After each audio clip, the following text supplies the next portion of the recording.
America America America അതെ US നമ്മുടെ കേരളത്തിൽ തന്നെ കൂടുതൽ ഉപരിപഠനത്തിന് താല്പര്യരാവുന്ന ഫോറിൻ രാജ്യങ്ങളിൽ പോയി പഠിക്കാൻ താല്പര്യരാവുന്ന വിദ്യാർത്ഥികൾ കൂടുതൽ ആൾക്കാരും അവർ ചിന്തിക്കുക അമേരിക്കയിൽ പോകുന്നതാണ് നല്ലത് എന്നുള്ള രീതിയിലായിരിക്കും. അതായത് കൂടുതൽ ആൾക്കാരുടെ ഒരു മെന്റാലിറ്റി എങ്ങനെയാണ്, അത് മിലിറ്ററിയുടെ കാര്യത്തിലും അമേരിക്കയുടെ കാര്യം പറയേണ്ട ആവശ്യമില്ല. നമ്പർ 1 മിലിറ്ററിയാണ്.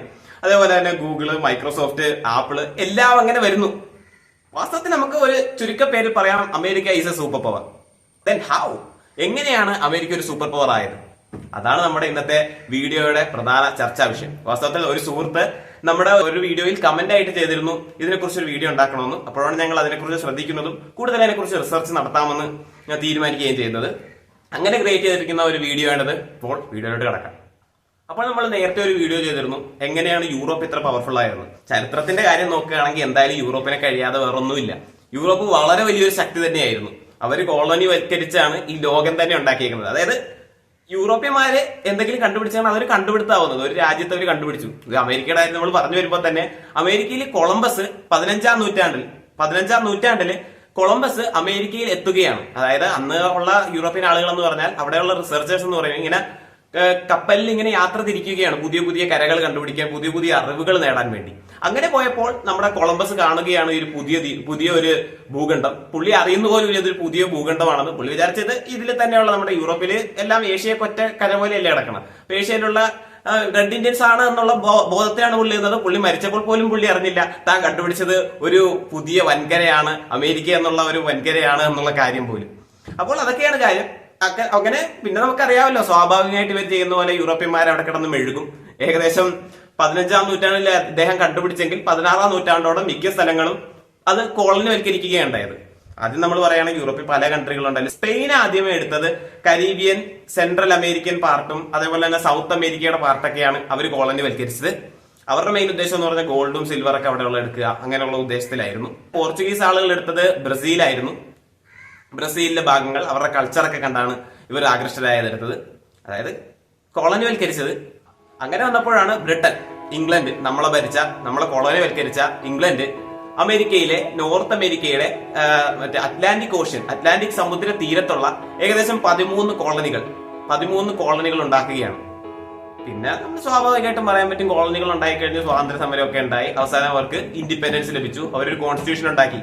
ഈ 13 കോളനികൾ 13 സ്റ്റേറ്റ് ആയി മാറുകയും മൊത്തം കൂടെ 50 സ്റ്റേറ്റുകൾ ചേർന്ന് US ഉണ്ടാവുകയാണ്, യുണൈറ്റഡ് സ്റ്റേറ്റ്സ്. അപ്പൊ നമുക്ക് കാര്യം പറയുമ്പോൾ തന്നെ മനസ്സിലാകും, യുണൈറ്റഡ് സ്റ്റേറ്റ്സിന്റെ കോൺസ്റ്റിറ്റ്യൂഷൻ ഉണ്ടാവുന്നത് സെപ്റ്റംബർ 17, 1787-ലാണ്. ഇത്രയും നേരത്തെ നമ്മുടെ കാര്യം നോക്കുകയാണെങ്കിൽ നമുക്ക് 1947-ലാണ്. ചൈനയുടെ കാര്യം പരിശോധിക്കുമ്പോൾ അത് 49-ലെങ്ങാണ്ടാണ്. അങ്ങനെയൊക്കെ പറയുകയാണെങ്കിൽ ഇവര്, അതായത് നമ്മുടെ US നേരത്തെ തന്നെ കോളനി ഭരണത്തിൽ നിന്ന് വിമോചിതരായി പുതിയതായ ഒരു കോൺസ്റ്റിറ്റ്യൂഷൻ ഉണ്ടാക്കുകയാണ്. പിന്നെ അവരുടെ ഗവൺമെന്റിന്റെ കാര്യം പറയേണ്ട, ഡെമോക്രസി പാലിച്ച് അവർ പുതിയ ഗവൺമെന്റ് ഉണ്ടാക്കി. അവരുടെ ഗവൺമെന്റ് ഉണ്ടല്ലോ, അമേരിക്കൻ ഗവൺമെന്റ് എന്ന് പറയുന്നത് ഭയങ്കര പവർഫുൾ ആയിരുന്നു. അതിന്റെ കാര്യം ഞാൻ ബാക്കി പറയുമ്പോൾ നിങ്ങൾക്ക് മനസ്സിലാവും. അങ്ങനെ കാലം കടന്നുപോയി. അവസാനം നോക്കാൻ നേരത്ത്, പുറത്തുള്ള ആളുകൾ നോക്കാൻ നേരത്ത് അമേരിക്ക, US, പ്രത്യേകിച്ച് ഞാൻ US ആണ് കേട്ടോ പറയുന്നത്, അമേരിക്ക എന്ന് പറയുമ്പോൾ US സാധാ ഒരു രാജ്യം. ഇപ്പൊ ഒരു കോൺസ്റ്റിറ്റ്യൂഷൻ ഒക്കെ ഉണ്ടാക്കി സമാധാനപരമായി ജീവിച്ചു പോകുന്നു, മിലിറ്ററി ഒന്നുമില്ല. അപ്പോൾ സ്വാഭാവികമായിട്ടും നമ്മുടെ അന്നത്തെ രാജ്യങ്ങളുടെ ഒരു ചിന്താഗതിയാണെങ്കിൽ അവരൊന്ന് ചിക്കിച്ചകയാൻ ശ്രമിക്കും. ഞാൻ പറഞ്ഞു, സ്പെയിൻ ഇവരുടെ സൈഡിലുള്ള കരീബിയൻ സ്ഥലങ്ങളും അതേപോലെ തന്നെ സൗത്ത് അമേരിക്കൻ സ്ഥലങ്ങളൊക്കെ ഒരു കോളനി വൽക്കരിച്ചിരിക്കുന്ന സമയമാണ്. അവർ തീർച്ചയായിട്ടും ഒരു യുദ്ധം നടത്താമെന്ന് വിചാരിച്ചു. കാരണം വലിയ മിലിറ്ററി ഒന്നും ഇല്ല, സാധാ ഒരു രാജ്യം. അങ്ങനെ ചെന്നപ്പോഴാണ് അമേരിക്കയുടെ യഥാർത്ഥ രൂപം ലോകം കാണുന്നത്. അതായത് യൂറോപ്യൻ സാമ്രാജ്യങ്ങൾ അമേരിക്കയുടെ പവർ അറിയുന്നത്. സ്പെയിനിന്റെ മിലിറ്ററി വെച്ച് നോക്കി അത്രയും മിലിറ്ററി ഇല്ലായിരുന്നു അമേരിക്കയ്ക്ക് അന്ന്. എന്നാൽ ഈ യുദ്ധത്തോടെ സ്പെയിനിന്റെ അധീനതയിൽ ഉണ്ടായിരുന്ന ഹവായിയൻ ഐലൻഡും പിന്നെ ഏഷ്യയിലുള്ള ഫിലിപ്പൈൻസും അമേരിക്ക കീഴടക്കി എടുക്കുകയാണ്, അവരുടെ പക്കലാക്കുകയാണ്. ഇപ്പോഴാണ് അമേരിക്കയെ കുറിച്ച് യൂറോപ്യൻ രാജ്യങ്ങൾക്ക് ഒരു നല്ല അവബോധം ലഭിക്കുന്നത്. ഏകദേശം 1 മാസം കൊണ്ട് തന്നെ 13,000 മാത്രം മിലിറ്ററി സോൾജേഴ്സ് ഉണ്ടായിരുന്ന അമേരിക്കയ്ക്ക് നേരെ 20,000-ലോട്ട് മാറുകയാണ്. പക്ഷെ നമ്മുടെ യൂറോപ്യൻ ആൾക്കാരെ പോലെ തന്നെ ഇവര് കൂടുതലും ഒരു സൂപ്പർ പവർ ആവണമെന്നുള്ള ഒരു മോഹം ഇവർക്ക് ഉണ്ടായിരുന്നില്ല. ഇവര് കൂടുതലായും ഐസൊലേഷനിസത്തിൽ അധിഷ്ഠിതമായി പോകാനാണ് തീരുമാനിച്ചത്. എന്താണ് ഈ ഐസൊലേഷനിസം? ഐസൊലേഷനിസം എന്ന് പറയുമ്പോൾ വേറുള്ള രാജ്യങ്ങളുമായിട്ടും വേറുള്ള വേൾഡ് പൊളിറ്റിക്സുമായിട്ടും ഒന്നും ബന്ധപ്പെടാതെ സ്വന്തമായി നിൽക്കുക. ഇവർക്ക് അതിനുള്ള സാഹചര്യമുണ്ട്. കാരണം നമുക്കറിയാം അമേരിക്കയുടെ ലൊക്കേഷൻ എന്ന് പറയുമ്പോൾ യൂറോപ്പ്, ഏഷ്യയൊക്കെ വെച്ച് നോക്കാൻ നേരത്ത് അവിടുന്ന് ഒരുപാട് മാറി സമുദ്രങ്ങൾ കടന്ന് എത്താവുന്ന ഒരു ഭാഗമാണ്. അങ്ങനെ ആകുമ്പോൾ തന്നെ ഇവർക്ക് ഐസൊലേഷനിസമായിട്ട് നിന്നാലും ഒരു പ്രശ്നവുമില്ല. വേറുള്ളവരുടെ യുദ്ധങ്ങളും ഒന്നും വരാനുള്ള സാധ്യത കുറവാണ്. കാരണം ഞാൻ ഇപ്പോഴത്തെ ടെക്നോളജിയെ കുറിച്ചല്ല പറയുന്നത്, അന്നത്തെ ടെക്നോളജി തന്നെ അത്രയും ദൂരം സഞ്ചരിക്കുന്ന വിമാനങ്ങൾ തന്നെ വളരെ കുറവായിരുന്നു. അല്ലെങ്കിൽ തന്നെ അതിന് ഒരുപാട് പരിമിതികൾ ഉണ്ടായിരുന്നു. ഈ ഐസൊലേഷനിസം തന്നെയാണ് അമേരിക്കയുടെ ഫസ്റ്റ് പോയിന്റ് ഞാൻ പറയുന്നത് അവരെ സൂപ്പർ പവർ ആക്കിയത്. കാരണം ഇങ്ങനെ ആവുമ്പോൾ പലയിടത്തും പല യുദ്ധങ്ങൾ നടക്കുന്നു, ഇവരുടെ ഇൻഡസ്ട്രിയൊക്കെ ഉണ്ടായി വരുന്നു, ഇവരുടെ ഇൻഡസ്ട്രിയെ തകർക്കുന്നില്ല. ചെറിയ ചെറിയ പ്രശ്നങ്ങൾ ഉണ്ടാവുന്നുണ്ടെങ്കിലും വലിയൊരു പ്രശ്നം ഉണ്ടാവത്തില്ല. ആയതിനാൽ ഇവരുടെ ഇൻഡസ്ട്രിയൊക്കെ അങ്ങനെ ഗ്രോ ചെയ്ത് വരികയാണ്. എന്നാൽ ഇവിടെ ഉയരുകയാണ് പുതിയൊരു തിരശീല. എന്തിന്റെ? ഒന്നാം ലോക മഹായുദ്ധത്തിന്റെ. അതെ, വേൾഡ് വാർ 1. അമേരിക്ക ചേർന്നു വേൾഡ് വാർ 1. അവർക്ക് അധികം സോൾജേഴ്സ് ആദ്യമില്ലായിരുന്നു, പക്ഷെ പിന്നീട് മില്യണോളം സോൾജേഴ്സ് ആയി മാറുകയാണ്. യുദ്ധത്തെക്കുറിച്ച് ഞാൻ കൂടുതലൊന്നും പറയുന്നില്ല. പക്ഷെ യുദ്ധത്തിന് ശേഷം അമേരിക്ക ലീഗ് ഓഫ് നേഷൻസ് എന്ന് പറയുന്ന സംഘടന ഉണ്ടാക്കുകയാണ്. അത് ഇന്നത്തെ UN പണ്ടത്തെ രൂപം. പക്ഷെ ഇതിന്റെ ഒരു പ്രത്യേകത എന്ന് പറഞ്ഞാൽ അന്നത്തെ വേറെ ഒരു രാജ്യങ്ങളും ഇതേപോലെ ഒരു എല്ലാ രാജ്യങ്ങളെയും ചേർത്ത് ഇങ്ങനെ ഒരു സംഘടന ഉണ്ടാക്കിയിരുന്നില്ല. അവരുണ്ടാക്കിയിരുന്നു ഒന്നില്ലെങ്കിൽ മിലിറ്ററി സപ്പോർട്ടിന്, അല്ലെങ്കിൽ എന്തെങ്കിലും വാണിജ്യപരമായ കാര്യത്തിന്. ഇങ്ങനെ ഒരു സമാധാനം എന്നുള്ള ഒരു രീതിയിൽ വേറെ ആരും അന്നുവരെ ചിന്തിച്ചിട്ടുണ്ടായിരുന്നില്ല. പക്ഷെ അമേരിക്ക ഇതുണ്ടാക്കുകയാണ്. അമേരിക്ക പ്രപ്പോസ് ചെയ്തതാണ് ഈ ലീഗ് ഓഫ് നേഷൻസ് എങ്കിലും അമേരിക്ക അതിൽ ചേർന്നില്ല. കാരണം എന്താണ്? അമേരിക്കൻ ജനതയുടെ തന്നെ ആവശ്യമായിരുന്നു ഇതേപോലെയുള്ള കാര്യങ്ങളിൽ ഇനി ചെല്ലരുത്, ഒരിക്കലും വേറുള്ള രാജ്യങ്ങളുമായിട്ട് വേറുള്ള രാജ്യങ്ങളുമായിട്ട് ഇതേപോലെ ബന്ധങ്ങൾ സ്ഥാപിക്കരുത്, നമ്മൾ ഐസൊലേഷനിസം അത് തന്നെ ഫോളോ ചെയ്യുക, അതാണ് നമുക്ക് നല്ലത്. അങ്ങനെ ഒരു ഭീതി ഉണ്ടായിരുന്നു ആളുകളിൽ. അതിനാൽ തന്നെ അമേരിക്ക ഇത് ചേരുകയുണ്ടായില്ല. കാലം 1939. അതെ, നിങ്ങൾക്കറിയാം വേൾഡ് വാർ 2. ഇതില് അമേരിക്ക ഡയറക്റ്റ് ആയിട്ട് പങ്കെടുത്തില്ല. പക്ഷെ അലൈകൾക്ക് വെപ്പൺസും റിസോഴ്സസും ഒക്കെ അമേരിക്ക നൽകി. അങ്ങനെ ഇരിക്കുമ്പോഴാണ് നമ്മുടെ ജപ്പാൻ നേരെ ചെന്ന് അമേരിക്ക നേരത്തെ സ്പാനിഷ് യുദ്ധത്തിൽ സ്പെയിനിന്റെ കയ്യിൽ നിന്ന് കീഴ്പ്പെടുത്തി എടുത്ത ഹവായിയൻ ഐലൻഡിൽ അവിടെ ബോംബിടുന്നത്. പേൾ ഹാർബർ എന്ന് പറയുന്ന ഹവായിയൻ ഐലൻഡിലെ മിലിറ്ററി ബേസിൽ, അമേരിക്കൻ മിലിറ്ററി ബേസിൽ അവർ അറ്റാക്ക് നടത്തുന്നത്. പക്ഷെ ജപ്പാന്റെ ഉദ്ദേശം എന്താന്ന് ഞാൻ പറഞ്ഞുതരാം.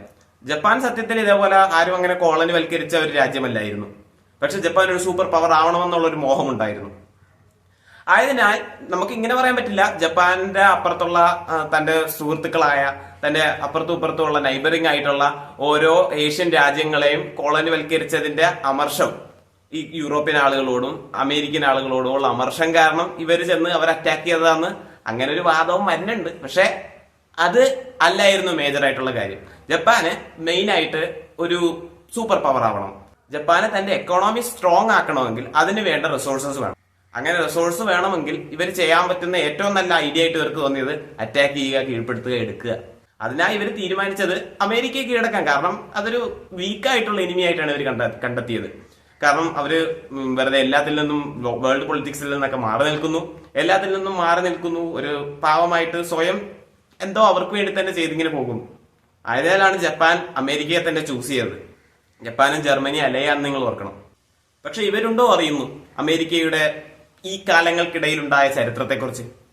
വാസ്തവത്തിൽ അമേരിക്കൻ ഗവൺമെന്റ് പലരും വന്നു, പല ഗവൺമെന്റും നല്ല നല്ല നയങ്ങൾ വന്നു, പല പല പ്രശ്നങ്ങൾ അവിടെയും ഉണ്ടായിരുന്നു. റേസിസത്തിന്റെ പ്രശ്നങ്ങൾ, പല പ്രശ്നങ്ങൾ ഉണ്ടായിരുന്നു. പക്ഷെ അതിനെല്ലാം വളരെ നല്ല രീതിയിലാണ് അവിടുത്തെ ഗവൺമെന്റ് കൈകാര്യം ചെയ്തത്. പക്ഷെ അപ്രതീക്ഷിതമായാണ് 1929 ഒരു ബാങ്കിന്റെ കൊളാപ്സോടെ വരുന്നത് നമ്മുടെ ഗ്രേറ്റ് ഡിപ്രഷൻ വന്നപ്പോഴത്തേക്ക് അമേരിക്ക മൊത്തത്തിൽ തകരുകയാണ്. ഒരുപാട് ആളുകൾ പട്ടിണി വരെ ആവുകയാണ്. പക്ഷെ അങ്ങനെ വന്നെങ്കിലും പുതിയ ഗവൺമെന്റ്, അമേരിക്കയിൽ വന്ന പുതിയ ഗവൺമെന്റ് വളരെ എളുപ്പം തന്നെ ആ അടച്ചുപൂട്ടിയ ഇൻഡസ്ട്രികൾ പിന്നെയും തുറക്കുകയും അതോടൊപ്പം തന്നെ പുതിയ ഇൻഡസ്ട്രികളും പുതിയ റിസർച്ചും നടത്താൻ കൂടുതൽ പ്രചോദനമാവുകയും ചെയ്തത്. ആ ഗവൺമെന്റിന്റെ പവർ നിങ്ങളൊന്ന് ആലോചിക്കണം. അത് വെറും 100 ദിവസം അങ്ങനെയുള്ള ഒരു പ്ലാൻ ആയിരുന്നു. കൂടെ തന്നെ ഇൻഡസ്ട്രി വളർന്നു, അതേപോലെ തന്നെ ന്യൂക്ലിയർ എനർജിയെ കുറിച്ചുള്ള ഗവേഷണവും അങ്ങനെ അവിടെ ഉദിക്കുകയായിരുന്നു. ന്യൂക്ലിയർ വെപ്പണെ കുറിച്ചുള്ള ഐഡിയ. ഇത് നമ്മുടെ ജപ്പാനുണ്ടോ അറിയുന്നു? ആദ്യമേ ഇവര് ന്യൂക്ലിയർ വെപ്പണൊന്നും അല്ല ഉപയോഗിച്ചത്. ജപ്പാന്റെ സ്ഥലത്ത് പോയി ടോക്കിയോയിൽ 25% നഗരവും നശിപ്പിക്കുന്ന രീതിയിലൊക്കെ ബോംബാക്രമണമൊക്കെ നടത്തിയിരുന്നു. പക്ഷെ എന്നാലും പിന്നെയും യുദ്ധങ്ങളും അങ്ങോട്ടും ഇങ്ങോട്ടൊക്കെ ആയപ്പോഴത്തേക്കും അവസാനം തിരശീല വീഴുകയാണ് 2ാം ലോക മഹായുദ്ധത്തിനും. മാത്രമല്ല ഇത്തരം ലോക യുദ്ധങ്ങൾക്ക് തന്നെ ഇന്നത്തെ സ്ഥിതി വെച്ച് നോക്കുകയാണെങ്കിൽ ഒരു തിരശീല വീണിരിക്കുകയാണ്. ആ 2 boom boom atom bombs. Hiroshima നാഗസാക്കിയെ പൂർണ്ണമായും നശിപ്പിച്ച ആറ്റം ബോംബ്സ്. അതിലൂടെ ലോകം മനസ്സിലാക്കുകയാണ് അമേരിക്കയുടെ ശക്തിയെക്കുറിച്ച്. എല്ലാവരും സ്തബ്ധരായി. നോക്കാൻ നേരത്ത് എല്ലാവരും തളർന്നിരിക്കുകയാണ്. എല്ലാവരും പരസ്പരം ഇതേപോലെ ആക്രമണങ്ങൾ നടത്തി. അതേപോലെ തന്നെ ഒരുപാട് സിറ്റികളൊക്കെ തകർന്നു. ലണ്ടനൊക്കെ എന്ന് പറയുന്ന നേരത്ത് ഒരുപാട് തകർന്നു. അങ്ങനെ പല ചില സിറ്റികൾ 100% തകർന്ന സിറ്റികൾ വരെയുണ്ട്.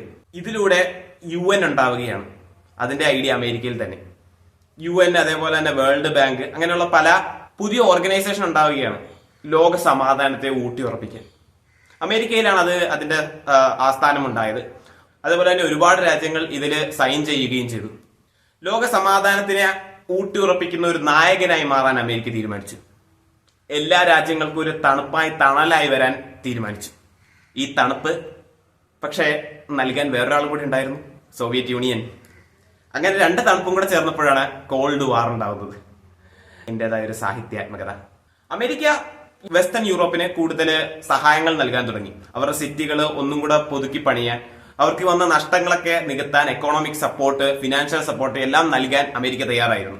അതേപോലെ തന്നെ പല രാജ്യങ്ങളെ ഇങ്ങനെ അമേരിക്ക സഹായിക്കാൻ തുടങ്ങി. സോവിയറ്റ് യൂണിയൻ യൂറോപ്പിന്റെ മറ്റ് ഭാഗത്തെ സഹായിക്കാൻ തുടങ്ങി. അങ്ങനെ യൂറോപ്പ് തന്നെ 2 കഷ്ണമായി. ഒന്ന് അമേരിക്കയുടെ അലയായിട്ടുള്ളത്, രണ്ടാമത്തത് സോവിയറ്റ് യൂണിയന്റെ അലയായിട്ടുള്ളത്. അങ്ങനെ ബൈപോളാർ വേൾഡ് ഉണ്ടാവുകയാണ്. ഇവിടെ നടക്കുന്നത് നിങ്ങൾക്ക് അറിയാവുന്ന പോലെ തന്നെ, ഞാൻ പറയേണ്ട ആവശ്യമില്ല, യുദ്ധങ്ങൾ അല്ല ഇവിടെ നടക്കുന്നത്. ഓരോരോ ക്രിയേറ്റിവിറ്റികളുടെ യുദ്ധം, അതേപോലെ തന്നെ ഓരോരോ സയൻസിന്റെ യുദ്ധം, അങ്ങനെയുള്ള യുദ്ധമാണ് ഇവിടെ നടക്കുന്നത്. വേറൊരാൾക്ക് പ്രശ്നമല്ല, പക്ഷെ ഒരു കോമ്പറ്റീഷൻ ടൈപ്പ് യുദ്ധമില്ലേ, കോമ്പറ്റീഷൻ അത് തന്നെ.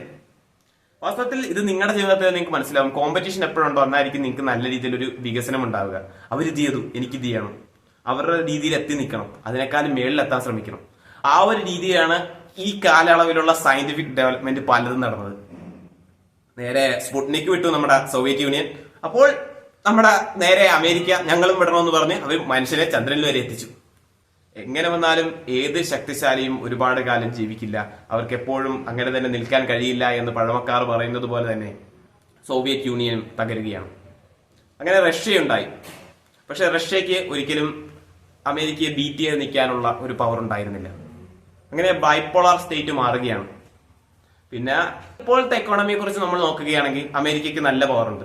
അവരുടെ മിലിറ്ററി നമ്പർ 1 ആണ്. ഞാൻ നേരത്തെ ഇൻട്രോയിൽ പറഞ്ഞതുപോലെ തന്നെ ഒരുപാട് കാര്യങ്ങളുണ്ട്. ഇപ്പോൾ അമേരിക്കയെ ബീറ്റ് ചെയ്യാൻ പറ്റുമോ?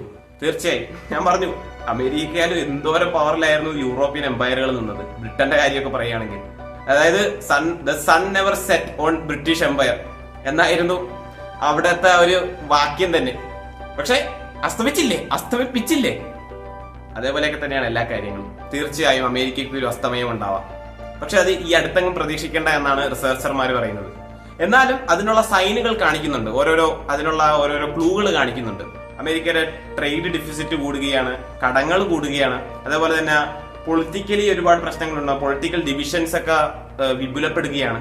പക്ഷെ അമേരിക്ക നശിക്കുകയാണെങ്കിലും, അല്ല അമേരിക്ക നശിച്ചില്ല എങ്കിലും അമേരിക്കയെ ബീറ്റ് ചെയ്ത് നിൽക്കാൻ അടുത്തതായി വരുന്ന രാജ്യം ഏതാണ്? അടുത്ത സൂപ്പർ പവർ ആരാണ്? അതെ, ഞാൻ പറയാതെ തന്നെ നിങ്ങൾക്കറിയാം, ഇന്ത്യ അല്ല കേട്ടോ. ഞാൻ പറയുന്നത് ചൈനയെ കുറിച്ചാണ്. ചൈന നിങ്ങൾ കാണുന്നതല്ല, നിങ്ങൾ അറിഞ്ഞതുമല്ല, പുറം ലോകത്തിന്റെ പുറം കണ്ണുകൊണ്ട് കാണുന്നതല്ല ചൈന. ചൈനയുടെ ടെക്നോളജിയും പലതും വിപുലമാണ്. ഡെഡിക്കേറ്റഡ് ആയിട്ടൊരു വീഡിയോ നമ്മൾ തയ്യാറാക്കുന്നതാണ് അടുത്തതായിട്ട്. തീർച്ചയായും അത് കാണുക, വളരെയധികം ഇൻഫോർമേറ്റീവ് ആയിരിക്കും. കൂടെ തന്നെ ഇന്ത്യയുടെ സാധ്യതകൾ ഒരു സൂപ്പർ പവർ ആവാനുള്ള, അതിനെക്കുറിച്ച് നമ്മൾ വിപുലമായ ഒരു വീഡിയോ തയ്യാറാക്കുന്നതാണ്. അപ്പോൾ സ്റ്റേ ട്യൂൺഡ് വിത്ത് PRJ മീഡിയ മലയാളം. നിങ്ങൾക്ക് കൂടുതൽ അഭിപ്രായങ്ങളും ഞാൻ പറഞ്ഞതിൽ ഒരുപാട് പ്രശ്നങ്ങൾ ഉണ്ടാവാം. നിങ്ങൾക്ക് അതിന്റെ കൂടുതൽ അറിവുകൾ ഉണ്ടെങ്കിൽ അതൊക്കെ കമന്റ് ചെയ്യുക, വളരെ നന്നായിരിക്കും. അപ്പോൾ താങ്ക് യു. അടുത്ത വീഡിയോ ആയിട്ട് കാണാം.